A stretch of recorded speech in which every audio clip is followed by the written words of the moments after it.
ثم لتسألن یومئذ عن النعیم، قیامت کے دن تم سے نعمتوں کے بارے میں سوال کیا جائے گا۔ قرآن مجید نے کہا قیامت کے دن تم سے نعمت کے بارے میں سوال کیا جائے گا۔ امام کی خدمت میں ایک شخص آیا اور آگے سوال کیا، مولا یہ بتائیے وہ کون سی نعمت ہے جس کے بارے میں سوال کیا جائے گا؟ پروردگار کہتا تم سے نعمت کے بارے میں سوال کیا جائے گا، کہیں نعمتوں کا سوال شروع ہو گیا تو ہم تو کہیں کے نہ رہ جائیں گے۔ اول سے آخر تک جب سے سانس لینا شروع کی ہے اور جب تک یہ سانس برقرار ہے سب اللہ کی نعمتیں ہی تو ہیں۔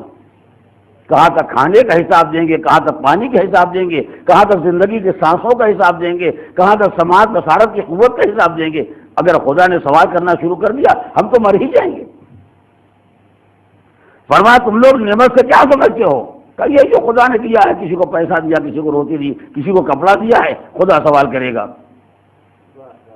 ہم لوگ یہی سمجھتے ہیں کہ خدا جو نعمتوں کا سوال کرے گا یہی مسئلہ کھانے پینے کا ہے، جو خدا دے رہا ہے حساب لے گا اس کا۔ فرمایا یہ تو دنیا کا کوئی کریم بھی نہیں کرتا ہے، کوئی کسی کو اپنے دسترخوان پر بلائے اور بلانے کے بعد کھلائے جب وہ کھا چکے گا یہ لیے بل، اتنے کی روٹی آپ نے کھائی ہے، اتنے کا پانی پیا ہے، اتنے کا سوڈا پی گئے، نہیں اس کا حساب دیا جائیے۔ یہ تو دنیا کا کوئی کریم بھی نہیں کرتا ہے کہ اپنے دسترخوان پر بلائے، بلا کے کھلائے اور اس کے بعد حساب لینا شروع کر دے۔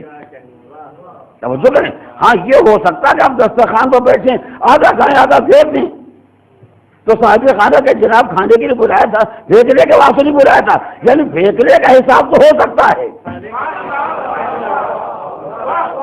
مگر کھانے کا حساب نہیں لیا جاتا۔ جب بندہ اتنا قریب ہوتا ہے کہ اپنے دسترخوان پر بچھا کے کھلانے کے بعد حساب نہیں دیتا تو پروردگار تو ارحم الراحمین ہے، وہ اکرم الاکرمین ہے۔ ہم نے تو کہا بھی نہیں تھا کہ ہم کو بلائیے گا، خود ہی اس دنیا میں لایا ہے، اپنے دسترخوان پر لا کے بٹھایا ہے، خود ہی کھلایا ہے، زندگی پر کھلایا اور اس کے بعد یہ حساب لینا شروع کر دے گا۔ یہ تو کریم بندہ نہیں کرتا، کریم خدا کیسے کرے گا؟ توجہ کریں۔ تو مولا پھر کیا ہوگا کہ ان نعمتوں میں اسراف کا حساب ہوگا، نعمتوں کے استعمال کا حساب نہیں ہوگا۔ تو آخر وہ نعمت کیا ہے جس کے بارے میں خدا سوال کرے گا؟ کہ وہ ہمارے محمد کی محبت ہے۔ ارے اتنا لیا تھا تو انہیں بھی تو یاد رکھا ہوتا جن کے صدقے میں دیا گیا تھا۔ صلوات علی محمد و آل محمد۔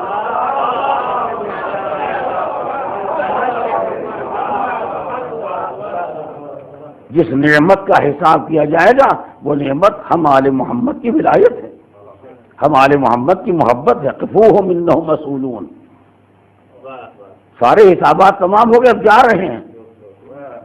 آواز قفوہم، فرشتوں سے روکو، انہیں ٹھہراؤ، انہم مسئولون۔ ابھی ایک سوال باقی رہ گیا ہے، ابھی ایک سوال باقی رہ گیا ہے، اسی لیے معصوم نے فرمایا مسئولون عن ولایت علی بن ابی طالب صلوات اللہ علیہ۔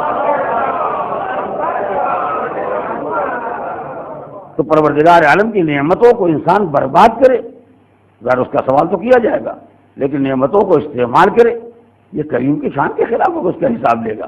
لہذا ہماری اور ہر انسان کی ذمہ داری ہے کہ اللہ کی دی ہوئی نعمتوں کو اگر استعمال کرتا ہے تو استعمال میں کوئی خرابی نہ ہونے پائے، اسراف نہ ہونے پائے، فضول خرچی نہ ہونے پائے، نعمت خدا کو برباد نہ کرے، نعمت خدا پر قبضہ کر کے دوسروں کو محروم نہ کرے۔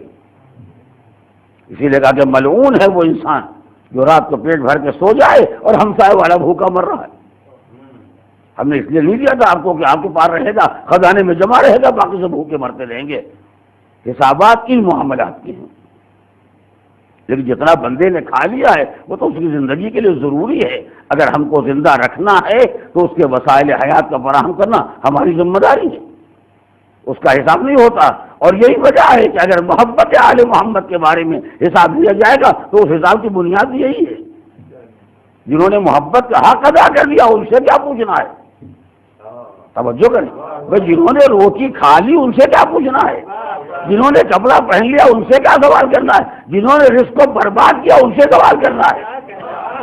جنہوں نے مطلب خدا کو تباہ کیا ان سے سوال کرنا ہے؟ جنہوں نے محبت کا حق ادا کر دیا ہے ان سے کیا سوال کرنا ہے؟ جنہوں نے حق محبت کو برباد کیا ہے سوال تو ان سے ہونے والا ہے۔ صلوات علی محمد و آل محمد۔